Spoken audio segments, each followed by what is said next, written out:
So welcome back to our series here we're calling Mastering Photoshop and Illustrator, Techniques for Design, Illustration, and Digital Painting. Today we're going to be diving into Photoshop exclusively and looking at this kind of mixed media design approach. And where we're going to end up today is with this style frame right here. And what's going on here is a combination of photographs, existing photographic assets, and then pixel art that we are creating inside of Adobe Photoshop. So let's just dive in and see kind of what we're going to look at today. And on the technical side, we want, the goal of this is for you to understand the technical foundations, everything you need to understand about Photoshop to execute work like this. But then also try to infuse the more artistic elements of trying to have a shot with a clear emphasis or a really clear visual hierarchy. Understanding the basics of complementary colors that we're going to look at, the principle of variety, light, shadow, texture, and depth. So that's what we're going to look at today. I'll check the stream periodically if you have questions and make sure everybody's doing okay. So we are going to start with these two assets here in the scene that I've pulled from Google Images. And one is this old newspaper clipping that I really liked the text. I like that big fold in the middle. I think that's kind of a cool, element that adds some texture to it. I love that big thunder over gate text contrasted with this kind of thinner serif text on the bottom. So I really like that image. And then we're going to also work with this photo of a Greek statue right here. And because it's on black, that creates a really easy way to cut it out. There are a million stock websites, out there, and motion designers very often are using photography mixed with other pixel, based artwork like illustrations or things in Photoshop to create their artwork for their animations. So let's first talk about kind of getting this thing cut out a little bit. And first thing I'm going to do is actually just rasterize the layer. Now, because this is such a perfect image, if I hit W, I bring up the magic wand tool, and that's this icon right over here called the magic wand tool, which it's just going to look for a selection. And as you can see, I've created a selection around the entire kind of exterior of the object here. If I hold Shift, I can add that one in as well. And let's go ahead and add Shift again, so you can continue to add to the selection. So the selection now is all the black within the scene. And I can just hit delete and cut that right out. And then I'll hit Command D. The problem is you're going to see that really thin black line. So I'm going to go to my history panel and just walk that back a little bit. Before I actually delete the black, I'm going to try to refine this selection. So if I go under Select and say Modify, it gives us a set of tools to refine this selection, either to expand the selection or just trying to feather a little bit. I'm going to just try expanding by 1 pixel there. And you can see that moved everything in 1 pixel. And so now I'm actually going to cut into the object as opposed to trying to find that edge. The next thing I'll do is actually modify and say feather 1 pixel. So I'm going to crunch in 1 pixel, then I'm going to feather, then I'm going to delete. And you can see we're a lot closer. I'm still seeing that black line a little bit. So I think what we should do is actually go back to our modification tools here on this selection and say expand by 2 pixels. That's going to cut in pretty heavily. But then I'm going to ask to then feather that selection out by 1 pixel. So I'm going to kind of split the difference and try to just feather that edge. Now instead of that black edge, now it's more fading into white because I've kind of pushed in by 2 pixels and then feathered back 1. So I'm kind of just splitting the difference there on that selection. Now the other way to go about this would be to use something like the pen tool. If you had a more complicated shot that you needed to remove from its background, you could use the pen tool to create a selection. You could hit L and use something like the lasso tool and get in there and, really just lasso things out little by little. That'd be another way to go about it. Or there's even now online tools using artificial intelligence to actually speed up this process dramatically. I believe it's called remove.bg, remove background, is a new website where you can just literally throw the image in and it'll just try to spit out a selection. But in a production case, understanding these tools in Photoshop are probably still quite important. Now we're going to look at this asset here. I'm going to rasterize it as well. It's got a little bit of a white edge, so I'm going to hit M for my selection tool. Just delete that out of there. I'm actually going to turn off my background. Just want to make sure that those edges are clean. I'm going to pull a pixel or two out of the bottom to get rid of that edge. And basically, I just want to have this thing ready to use as an element that I'm going to kind of mask into our statue figure here. So let's see, make sure everything's working okay. So the main thing in the shot that I was trying to do was find a cool treatment on the statue. First of all, we want to establish a clear light direction in the shot. So that's where we're kind of coming in with this shadow here that you see. The other thing I wanted to try to do on the statue was more emphasize the kind of contrast between light and dark. So one of the things I did was grab the pen tool and get in here and create some rough shapes over the top that are just kind of black shapes, and I'll keep it kind of close, a little bit rough, and just pull that opacity down. I still want to see the texture of it, but I do want to make the front edge appear darker because I am going to play with that shadow kind of pulling off to the right side. I believe the other thing I did was I felt like this part of the image was also a little bright, so I was trying to de-emphasize anything on the object that was taking away from the main thing that is interesting in the shot, which is of course the human form and his body and muscles and the beauty of the human structure. So I'm going to add a couple shape layers over top of that. Let me move my notes all the way to the bottom of the scene here. Just unlock that. So in doing the shadow, let's put the Greek statue with these two shapes. We're going to make it a little bit smaller to kind of be centered in the scene. And for me, this is going to be the visual emphasis of the scene. Anything we do from here should be accentuating what we think is the top of the hierarchy of the shot, the clear emphasis, which is of course going to be the statue figure and the way that we're going to do kind of a graphical treatment with it. So let's go ahead and add the shadow. And what I'm going to do is actually create a shape using the pen tool. And it's going to be a really simple shape. I'm going to do a simplified shadow. And this is going to sit underneath our statue. And this is not going to be the final shadow. And if I hit A, and I command double click, I can go in and always adjust a shape layer. The shape layer points, just like you do in Illustrator, hitting A. I don't want that to be the shadow. I want to do a more custom shadow, but I need to start exactly what we were talking about last week, starting this kind of stack of clipping masks. So I created a new layer. I hovered between those two layers, and I hit Alt to create a clipping mask. And actually on this image, I need to make sure that actually the shadow doesn't have a fill or a stroke. I just want it to be, nope, actually what we're going to do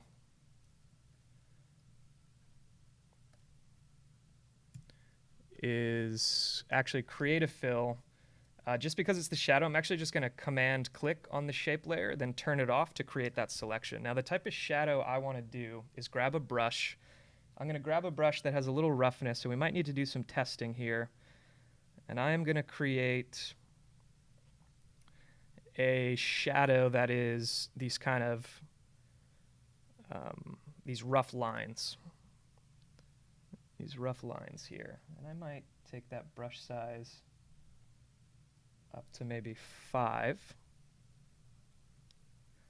And I'm going to make sure it's much darker, closer to the object.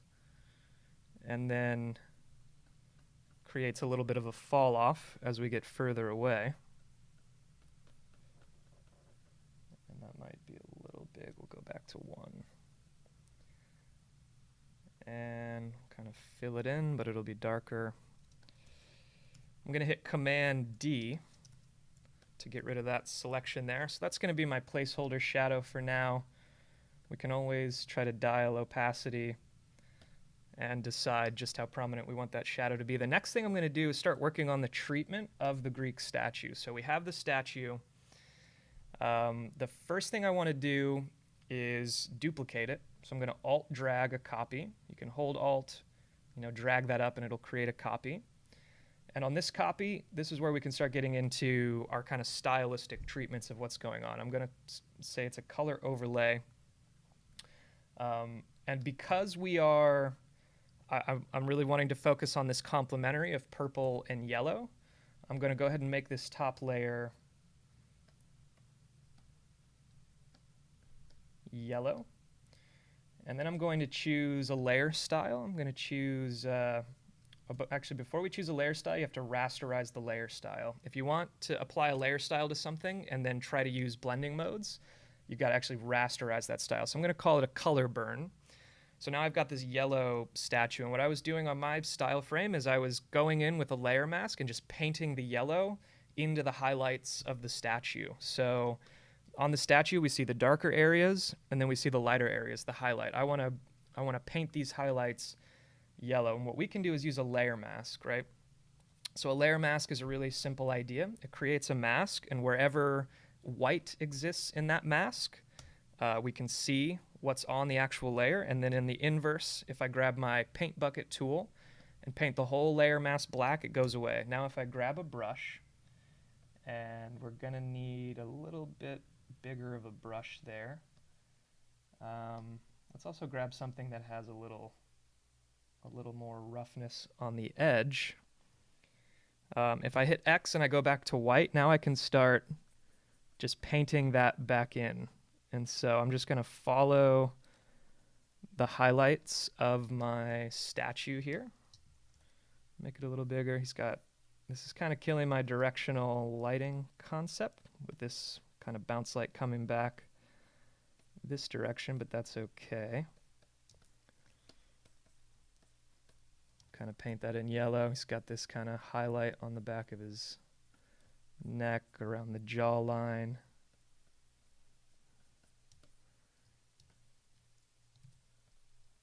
Don't want it down there. He's got this on the front of his body.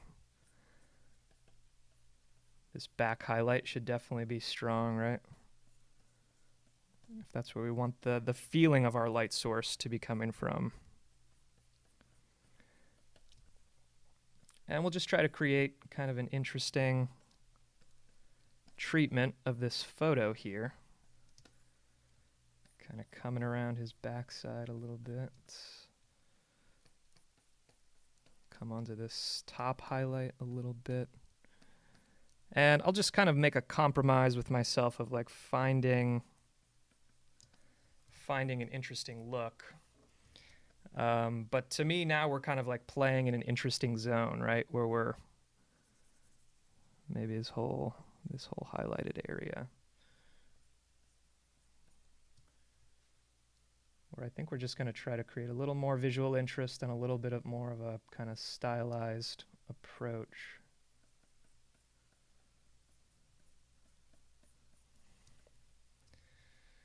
So that's kind of interesting. I like where we're headed there. The next thing we'll do is put the newspaper back into our scene here. And I'm going to actually set that as a clipping mask, which I can now move around into the scene, right? And sorry, I just want to periodically check, see if there's any questions. So what we can do also with the newspaper here is try to find a color blending mode that can help us see through the other part of our graphical treatment on the statue with the yellow. But I really want to mask some of this text in, so we can kind of move it around until we find, an interesting placement for it. We can also probably take that down a little bit. Now, when I was first doing my frames here, I liked having that text in there. I liked having some of the random graphical lines in there, but it's also kind of overshadowing the subject a little too much. So let's also add a layer mask into our newspaper layer.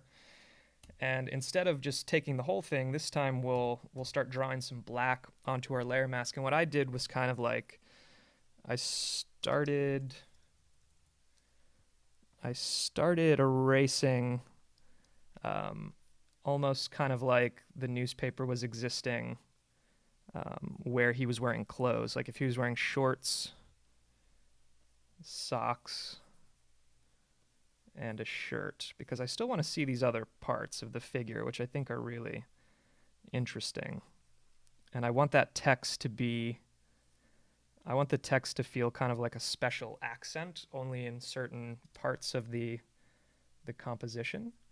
So I'll kind of cut it off on the arm because I still do like that underneath texture quite a bit. Now it looks like he's kind of wearing a crop top, which I think is kind of cool. Oops. And I will attempt to leave it on the disc just because I think it's a little more visually interesting to see it on the disc there. But I do want to see his face, and I'm not interested in taking it all the way up. So again, in like thinking of it as more like a shirt kind of concept. I guess that line feels a little tangenty. I might just pull that back. So yeah, just kind of with my rough brush. And as the designer, we've got to be deciding what we want to show our audience, what we want to show in terms of visual emphasis. So that's going to get me to this point on the treatment here. Let's go ahead and start creating some background colors. And I had a lot of fun doing this frame, looking at various colors. Actually, before we add our whole background, I'd love to talk to you guys about these kind of gradient types, the noisy gradients versus the smooth gradients. I've created a blank layer. I'm going to full screen this. I'm going to grab the lasso tool, and you can see on my frame I had created kind of a custom organic background shape. I'm going to hit Command D to undo that. And for me, it's like I'll take a couple stabs as what I think would be interesting. That one's not terrible. Actually, I kind of like that. And then I'll just go ahead and hit G to grab the paint bucket tool and fill that shape in. I'm going to hit Command D to clear my selection. You can see I've got a little bit of a mistake there. That's okay. I can always grab the lasso tool. That was pretty bad. That was a pretty bad use of the lasso tool.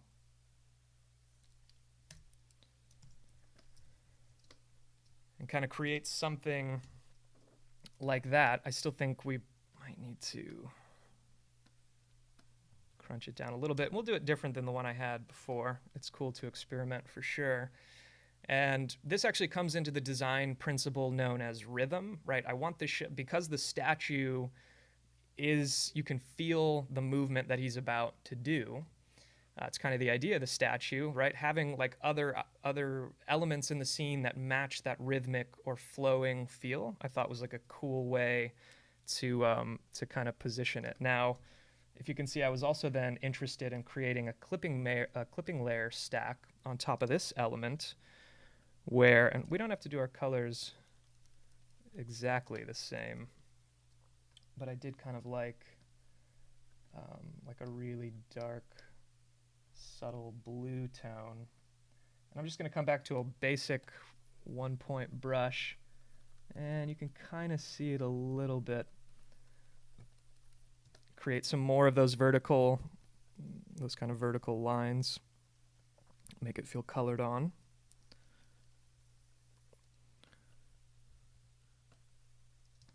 And let's see, let me size that up a little bit to 2.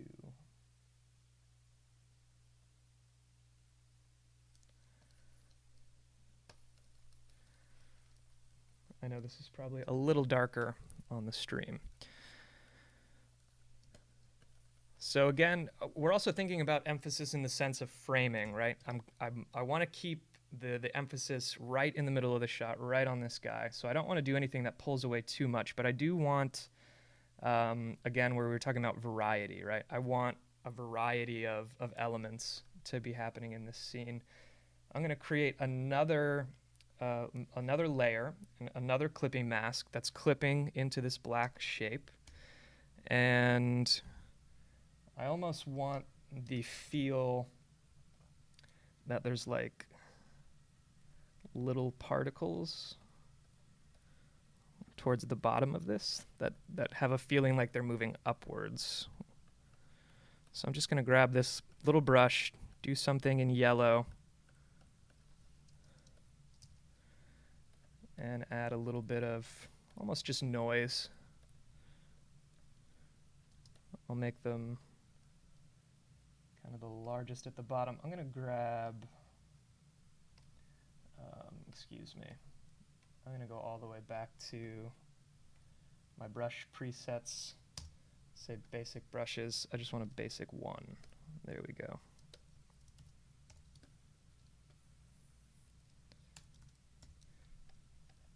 That's going to give me more. That's going to give me more control to add some little particles.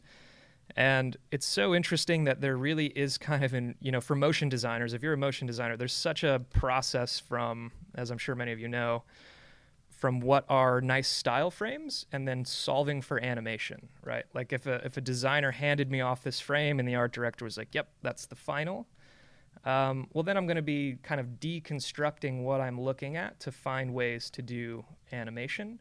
And so for something like the particles, it's like, well, it's great that you have a Photoshop mock-up of particles, but in animating the shot, I'm going to use trapcode particular. So there's always a bit of a process in moving from just Photoshop art into the realm of animation and inside of After Effects. So the next thing I'm going to do is create a single layer where we create a lot of these kind of flowing shapes, right? This would kind of tell the animator that within the scene, we're going to have these long stroked tapered shapes, these kind of little rough circles that should kind of be moving from the center outwards to kind of hold our emphasis on the shot. And I'm actually just going to use a mid-tone gray because we're going to end up using some gradients. But we can go ahead and, again, use the lasso tool. That's a little thick.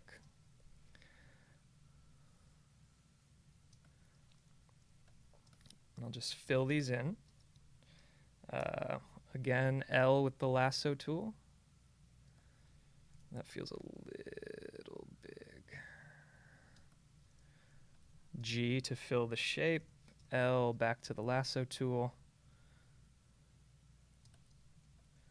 Just create some circles.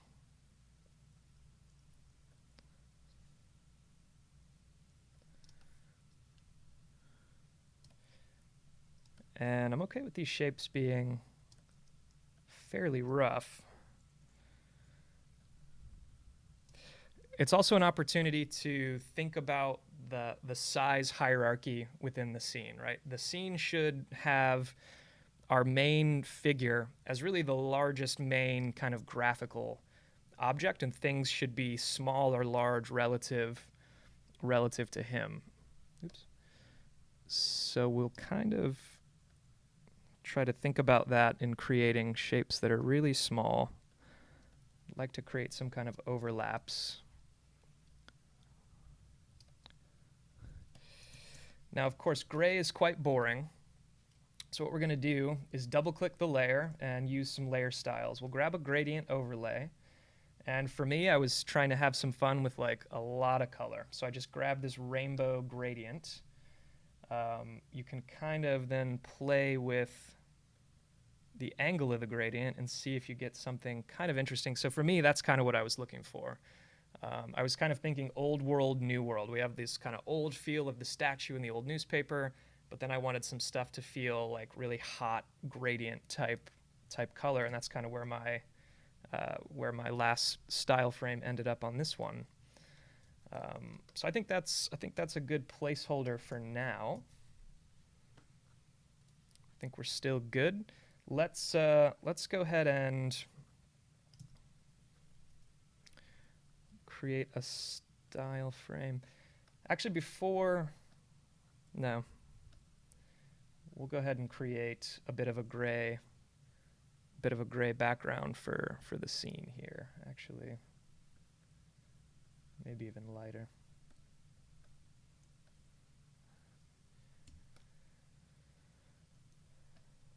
So that's going to be kind of our top layer.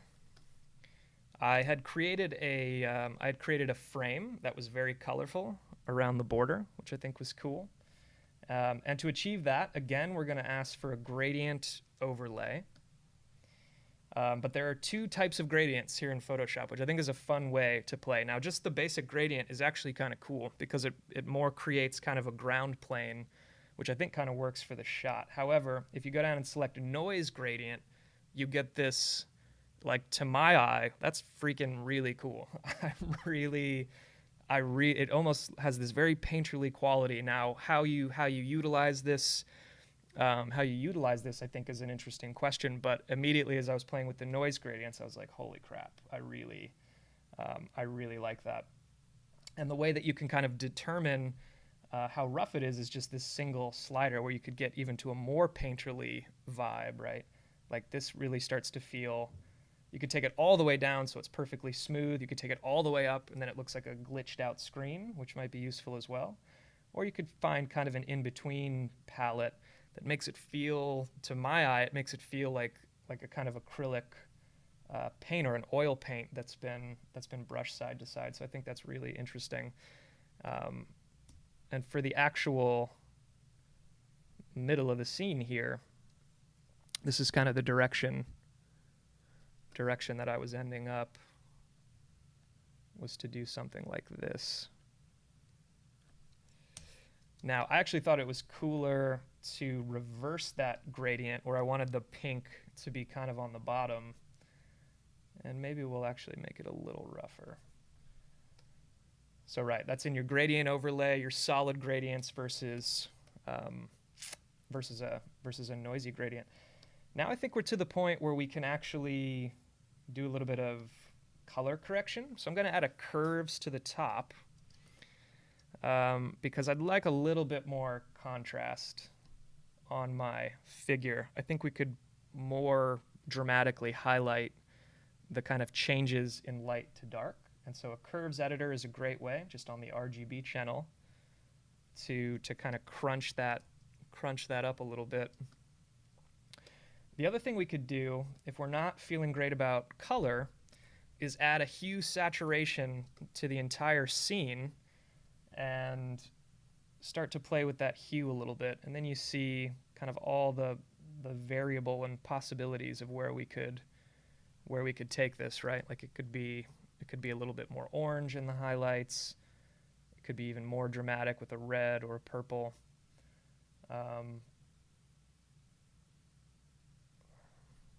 For now, I think we'll keep it kind of static. The thing I do want to do is try to get a little bit more of this purple grade into this actual base layer of the statue. So if I go to that image and say Image Adjustments, let's see if we can do with a hue and a saturation, because it's a warm tone.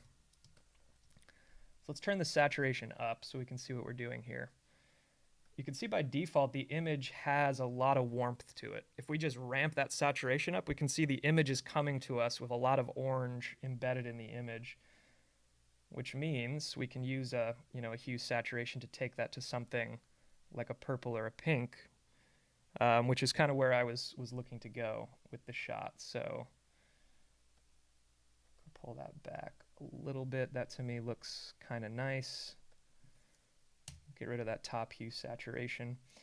The newspaper on color burn is kind of throwing me off, actually. Let's use overlay instead of color burn. I want to see the detail in the statue more. I feel like we were crunching that down too much. I want to be able to see that chest cavity shadow line. So to me, that actually looks a little better, and I like the way that some of the text is sitting into the image. So I think that's kind of cool.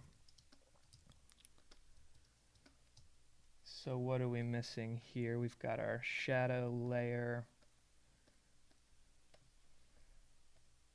Let's actually add a little bit of a color overlay to this initial one. And you can see how the vibe of the scene really is affected by the environment color, right? Where, let's say, maybe I don't want it to be totally white. Maybe for this version, I want more of like a cool blue to cut against this pink border. Maybe that's a little bit of a cooler look.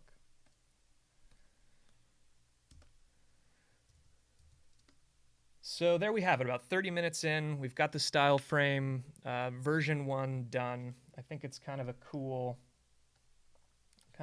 look.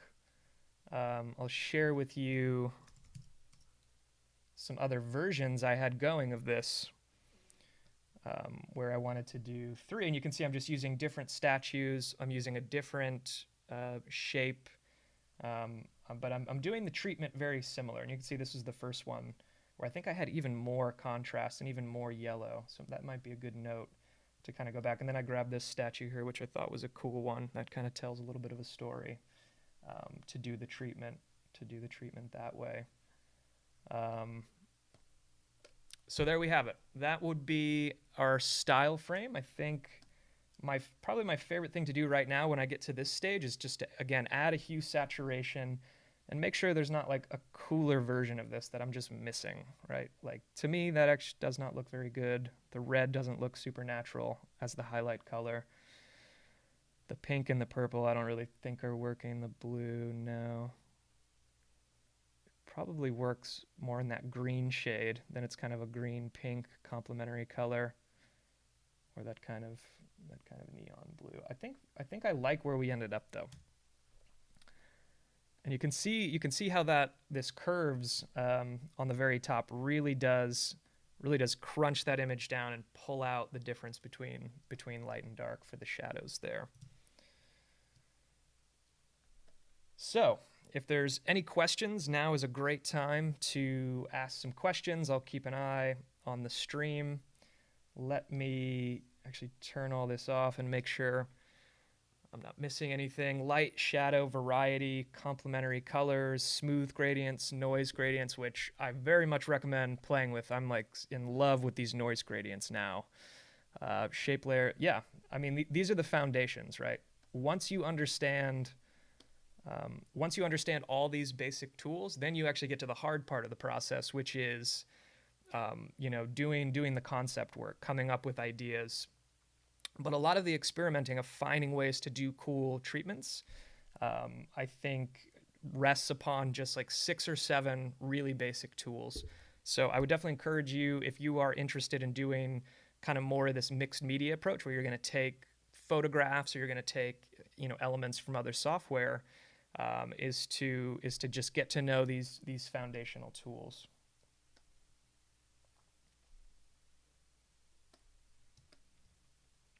Very good. I don't think we have any questions, so I will just hang out for a minute. Let's pull up some of the other style frames as well, where we ended up here. You can see I've took a little bit less noise on this one, but you can see the concept was pretty much the same. And let's see. I actually was doing it in blue originally. And that's where then that hue and saturation filter, you can see we needed a lot of contrast for her. That's where that hue and saturation filter started to make me feel like it was way more interesting to do the yellow treatment in the highlights and have this base purple. And purple and yellow being complementary colors, it always looks quite pleasing to the eye. Although then we're pushing into a lot of other color tones, but trying to balance them, where if it's, it's like super saturated on the bottom, it's this more desaturated brown on the top. But this one I think is an interesting result, a little different than the previous ones.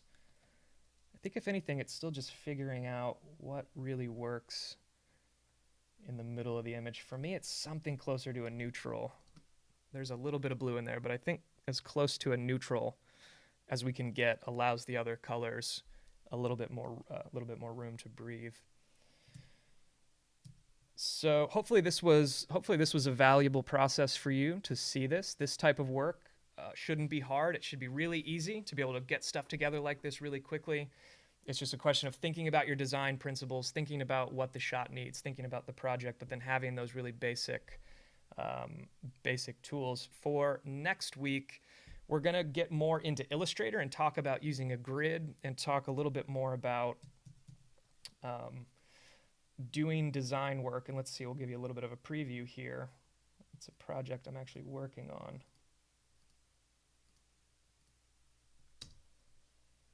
Yeah, stuff a little more like this, where you're working on a grid. So for me, I was actually working on this last night. We're doing this video that's getting an Arabic translation, and it's a social media video, so it's in this 1080 by 1080 format, which is kind of cool. But yeah, I'd love to show you just how quickly you can put together artwork like this in Illustrator and work in a grid and use all of the power that exists there in terms of shape layers and using gradients inside of Photoshop. So that'll be next Wednesday at 10 a.m. We'll look more at Illustrator artwork. Tomorrow, we actually have a animation workshop where we're going to be looking at the all-important ball bounce, which is really just the foundational assignment for all animators. So Travis Kraus, what's up, man? Hello, Travis. Gradient map adjustment layers are great too, especially stuff for the statue where you are mapping colors. They're also great to put over everything to help unify color in the frame. That's a great point, Travis. And if we actually, let's actually tile this up a little bit.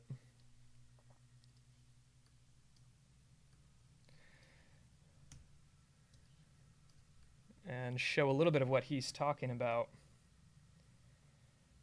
Yes, the gradient map tool. The gradient map tool is super, super useful in that it's basically mapping white values to, in this instance, white, and black values to blue. So if we adjust this, it will make like a really intelligent selection, which is really cool. Like, right, you can immediately see the potential there, right? Like maybe if we had our scene as a more neutral and we did a gradient map treatment on the actual photograph, that could be great. And this kind of antique-y blue-orange immediately I think looks really nice. Yeah, the gradient map is a fantastic way to do a treatment as well. But for me, yeah, it's just like thinking about adding that texture. So in this instance, like trying to bring in the newspaper element and really take advantage of those really strong lines you're going to get out of typography to mix with, a very fluid human form. And it's hard to go wrong using perhaps the most famous some of the most famous Greek statues in existence, which are so beautiful and really, show the beauty of the human body. So yes, Travis, that's a really great recommendation. We're going to end it there.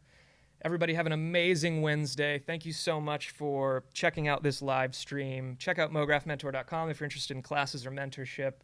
And we will see everybody hopefully tomorrow for geeking out on some animation in After Effects. Thanks, everyone.